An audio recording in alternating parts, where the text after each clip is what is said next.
Hello guys, welcome to in this channel. इस video में हम वेल्डिंग के टॉपिक पे डिस्कस करेंगे। देखेंगे इसमें प्लास्टिक वेल्डिंग क्या होता है, फ्यूजन वेल्डिंग क्या होता है, गैस वेल्डिंग क्या होता है, इलेक्ट्रिक आर्क वेल्डिंग और थर्माइट वेल्डिंग ये क्या होता है, इनमें क्या अंतर होता है और इनके प्रोसेस के बारे में देखेंगे। यदि आप मेरे चैनल पर नए हैं तो चैनल को सब्सक्राइब जरूर कर लीजिए। So let get started. देखते हैं वेल्डिंग क्या होता है। तो सबसे पहले वेल्डिंग की परिभाषा देख लेते हैं। क्या होता है वेल्डिंग? देखिए, welding is the process of joining similar metal by the application of heat with या without application of pressure and addition of filler material. क्या बोला गया है? Welding is a process. Welding एक प्रक्रिया है जिसमें दो मेटल को आपस में जोड़ी जाती है। किसके माध्यम से? हीट के माध्यम से, ऊष्मा के माध्यम से, उसे गर्म करके। कब तक गर्म किया जाता है? जब तक वह गलने की अवस्था में नहीं आ जाती। और इस पर क्या एडिशन? फिलर मटेरियल यूज करते हैं या किसी में फिलर मटेरियल यूज नहीं किया जाता है। By the help of application of pressure या विथआउट प्रेशर। प्रेशर क्या होता है? जैसे कि दो मेटल को गर्म करेंगे और उस पर हथौड़े से प्रेशर अप्लाई करेंगे, उसको बोलते हैं प्रेशर। या विथआउट प्रेशर। विथआउट प्रेशर किस में नहीं लगती? आर्क वेल्डिंग में और गैस वेल्डिंग में। इनके बारे में देख लेते हैं। प्रेशर के आधार पर वेल्डिंग दो प्रकार के होते हैं। कौन कौन से? प्रेशर वेल्डिंग, जिसे प्लास्टिक वेल्डिंग भी कहते हैं, यह भी याद रखेंगे। और दूसरा है फ्यूजन वेल्डिंग जिसे नॉन प्रेशर वेल्डिंग कहते हैं या non plastic welding. Okay guys, इनके बारे में देख लेते हैं क्या होता है प्रेशर वेल्डिंग। सबसे पहले देख लेते हैं प्रेशर वेल्डिंग। इसमें नो फिलर मटेरियल, मतलब नो फिलर मेटल, इसमें मतलब फिलर मटेरियल यूज नहीं होता है। यह इंपॉर्टेंट पॉइंट है, एग्जाम में पूछा जाता है फिलर मटेरियल किसमें यूज नहीं होता, तो याद रखेंगे प्रेशर वेल्डिंग में फिलर मटेरियल यूज नहीं होता। ओके गाइस, देखिए क्या होता है प्रेशर वेल्डिंग। जब दो मेटल को आपस में क्या करते हैं, दो मेटल को आपस में एक साथ गर्म करते हैं। कब तक गर्म करते हैं? जब तक वो अपने गलने की अवस्था में नहीं आ जाती, फ्यूजन पॉइंट पे नहीं आ जाती। जब दोनों मेटल गल जाते हैं फिर उस पर क्या हथौड़े से प्रेशर अप्लाई किया जाता है, फिर वो दोनों आपस में क्या हो जाते हैं, जुड़ जाते हैं, फिर से ठंडा करने तक रख देते हैं। ये होता है प्रेशर वेल्डिंग। यह प्राचीन समय में हुआ करता था, जब आर्क वेल्डिंग और गैस वेल्डिंग का इन्वेंशन नहीं हुआ था। पुराने समय में ये वेल्डिंग बहुत होती थी। अब उसके बाद देखते हैं next fusion welding. Fusion welding जिसे नॉन प्रेशर वेल्डिंग बोलते हैं। इसमें क्या होता है? इसमें फिलर मेटल यूज़ किया जाता है। सबसे पहले देख लेते हैं फिलर मेटल होता क्या है। मान लीजिए दो मेटल है, इन दोनों मेटल को आपस में क्या करना है, हमें वेल्डिंग करना है, जोड़ना है। तो ये दोनों मेटल को जोड़ेंगे तो हमें एक और मेटल की आवश्यकता होती है, उसको हम यहाँ पे गला के क्या करेंगे, उन दोनों को जोड़ेंगे, तो उसे बोलते हैं filler metal. Okay guys, filler metal क्या होता है? दो मेटल को आपस में जोड़ने का काम करती है और यह एक सहायक मेटल होते हैं जिसे बोलते हैं फिलर मेटल।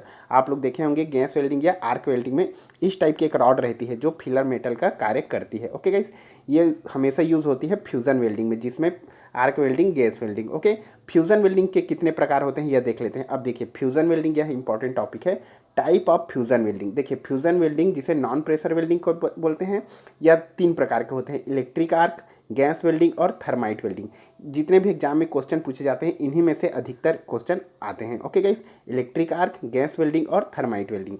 इलेक्ट्रिक आर्क के कितने प्रकार हैं? Carbon arc welding, metal arc welding, submerge arc welding, plasma arc welding और inert gas welding, atomic hydrogen welding. Okay guys, inert gas welding से भी क्वेश्चन पूछे जाते हैं, जो टीआईजी गैस वेल्डिंग कहलाती है, और एक MIG gas welding.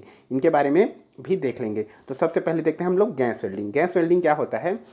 Gas welding simple से है। इसमें दो सिलेंडर होते हैं, जिसमें एक में एसिटिलीन भरा रहता है और दूसरे में क्या, ऑक्सीजन भर रहता है। एसिटिलीन और ऑक्सीजन के मिक्सचर से जो हीट निकलती है, ऊष्मा निकलती है, इसका उपयोग मेटल को गलाने के लिए किया जाता है। इसे बोलते हैं gas welding. Okay guys, gas welding में और कौन कौन से गैस यूज़ किए जाते हैं? एसिटिलीन करते हैं, प्रोपिलीन करते हैं, प्रोपेन करते हैं, हाइड्रोजन और नेचुरल गैस। इन सभी गैस का उपयोग किया जा सकता है, लेकिन इसमें अधिकतर एसिटिलीन का उपयोग करते हैं, क्योंकि एसिटिलीन में ऊष्मा अधिक होती है, टेम्परेचर अधिक देती है। तो एसिटिलीन और ऑक्सीजन के मिक्सचर से यह ऊष्मा प्रदान करती है। लगभग इसमें 31 डिग्री सेल्सियस तक की टेम्परेचर प्राप्त होती है। ओके गाइस, देखिए क्या होता है, एक सिलेंडर में एसिटिलीन और एक में क्या होता है, ऑक्सीजन भर रहता है। ये दोनों पाइप से होते हुए नोजल तक पहुंचती है, टॉर्च तक। ओके गाइस, और यहाँ पे इनको कंट्रोल करने के लिए कंट्रोल वाल्व भी लगा रहता है।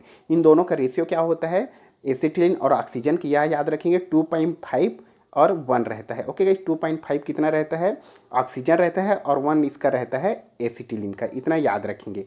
यह होता है ओके गाइस, यह होता है गैस वेल्डिंग, जिसे ऑक्सी फ्यूल वेल्डिंग भी कहते हैं। ऑक्सी फ्यूल वेल्डिंग, एसिटिलीन और ऑक्सीजन, ये दोनों का नाम याद रखेंगे, सिंपल से होते हैं। नेक्स्ट देखते हैं इलेक्ट्रिक आर्क वेल्डिंग। इसमें उष्मा के तौर पे, हीट के तौर पे इलेक्ट्रिसिटी का यूज़ किया जाता है, इसीलिए बोलते हैं इसको इलेक्ट्रिक आर्क वेल्डिंग। यह 2 प्रकार के होते हैं, एसी या डीसी पावर सोर्स। देखिए इलेक्ट्रिक आर्क वेल्डिंग में जो अल्टरनेट करंट यूज़ किया जाता है उसे एसी वेल्डिंग बोलते हैं, और जिसमें डायरेक्ट करंट यूज़ किया जाता है उसे डीसी वेल्डिंग कहते हैं। ओके गाइस, सबसे पहले देख लेते हैं एसी। एसी के बारे में देख लेते हैं, अल्टरनेट करंट वेल्डिंग।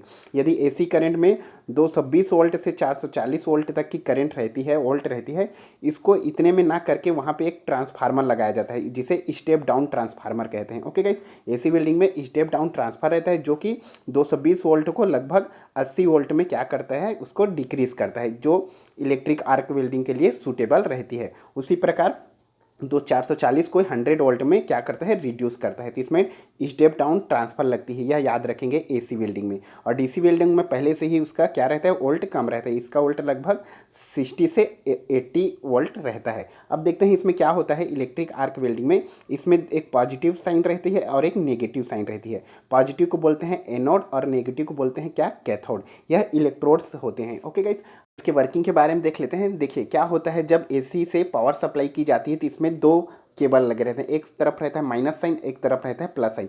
सिंपली यह पोलैरिटी पे कार्य करती है। Okay guys, polarity plus sign और माइनस साइन भी, एक तरफ रहते हैं एनोड और एक तरफ रहते हैं कैथोड। क्या होता है एनोड और कैथोड के बीच में एक, मान लीजिए इसे हम एनोड ले लेते हैं और जो वर्क प्लेस है जहाँ पे हमें वेल्डिंग करना है उसे कैथोड। ओके गाइस, यह हो जाएगा आपका कैथोड माइनस साइन और एनोड प्लस साइन। जब इन दोनों के बीच में क्या लगी, और इन दोनों के बीच क्या लगी रहती है, इलेक्ट्रोड लगी रहती है। यही इलेक्ट्रोड में क्या होती है, आर्क वेल्डिंग, आर्क निकलती है जो वेल्डिंग का कार्य करती है। यह इलेक्ट्रो कंज्यूमबल भी हो सकती है और नॉन कंज्यूमबल। कंज्यूमबल मतलब खर्चीला, जो कम खर्च होती जाती है, धीरे धीरे कम होते जाता है, और नॉन कंज्यूमबल जो कांस्टेंट रहती है। ओके गाइस, अब इसमें क्या होता है, मान लीजिए इधर से इलेक्ट्रिसिटी प्रोवाइड की जाती है जो कि प्लस साइन है, और इधर से माइनस साइन, तो यहाँ दोनों की इलेक्ट्रोड और जहाँ पे हमें वेल्डिंग करना है जिसे बोलते हैं वर्क प्लेस। ओके गाइस, जिसमें वेल्डिंग किया जाता है उसे वर्क प्लेस, और वर्क प्लेस और इलेक्ट्रोड के बीच में थोड़ा सा गैप रहता है जिसे एयर गैप बोलते हैं। यहाँ पे क्या होता है, आयोनाइज्ड एयर होते हैं। ओके गाइस, यहाँ पे आयोनाइज्ड एयर, जिसे प्लाज्मा भी बोलते हैं। प्लाज्मा क्या होता है, एक स्थिर वस्तु की 3 अवस्था होती है, ठोस, द्रव और गैस। ओके, और चौथी अवस्था होती है प्लाज्मा। प्लाज्मा एक ऐसी अवस्था होती है जहाँ से इलेक्ट्रिसिटी बह भी सकती है, प्रोवाइड भी हो सकती है और नहीं बह सकती। यहाँ पे क्या होती है, एक थोड़ा सा गैप रहता है जिसमें आयोनाइज्ड आयन रहते हैं, जो प्लाज्मा गैप कहलाती है। यहीं पे आने के बाद गैप होती है जिससे इधर का माइनस इलेक्ट्रॉन और प्लस इलेक्ट्रॉन आपस में क्या होते हैं, अट्रैक्ट होते हैं, जिससे माइनस इलेक्ट्रोड प्लस इलेक्ट्रोड की ओर बहती है। याद आपको पता होगा जैसे कि इलेक्ट्रॉन हमेशा माइनस से प्लस की ओर बहती है, तो यहाँ से इलेक्ट्रॉन कम गैप होने के कारण इधर बहती है, और इसकी वेलोसिटी क्या होती है, बहुत अधिक होती है। बहुत अधिक वेलोसिटी के कारण जब यह इलेक्ट्रॉन्स इसमें टकराते हैं तो क्या होती है, आर्क उत्पन्न होती है, और आर्क उत्पन्न होती है वहाँ पे बहुत अधिक हीट होती है। इसका टेम्परेचर लगभग 6000 डिग्री सेल्सियस रहता है, जिससे वहाँ पे क्या होते हैं, जो मेटल रहती है वो पिघलने लगती है, गलने लगती है। बहुत अधिक मात्रा में यहाँ का टेम्परेचर रहता है, और जैसे पिघलने की कार्य होती है, और वहीं पे क्या लगा रहता है, फिलर मेटल लगा रहता है, फिलर मटेरियल भी पिघलने लगती है, और फिलर मटेरियल पिघल के इसी के ऊपर चिपक जाती है, और ये जैसे ये ठंडा होती है तो ये क्या होती है, वेल्डिंग इसका काम खत्म हो जाता है। इस प्रकार के इलेक्ट्रिक आर्क वेल्डिंग का प्रोसेस होता है।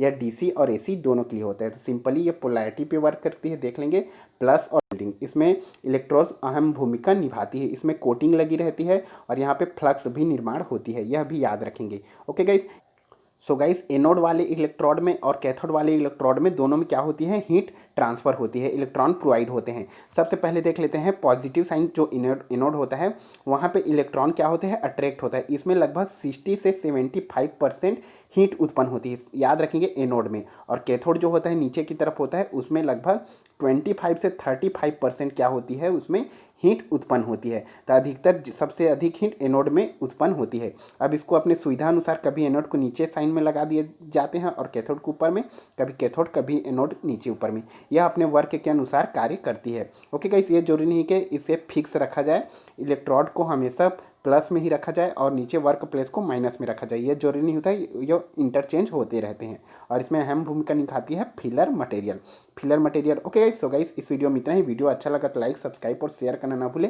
Thank you so much.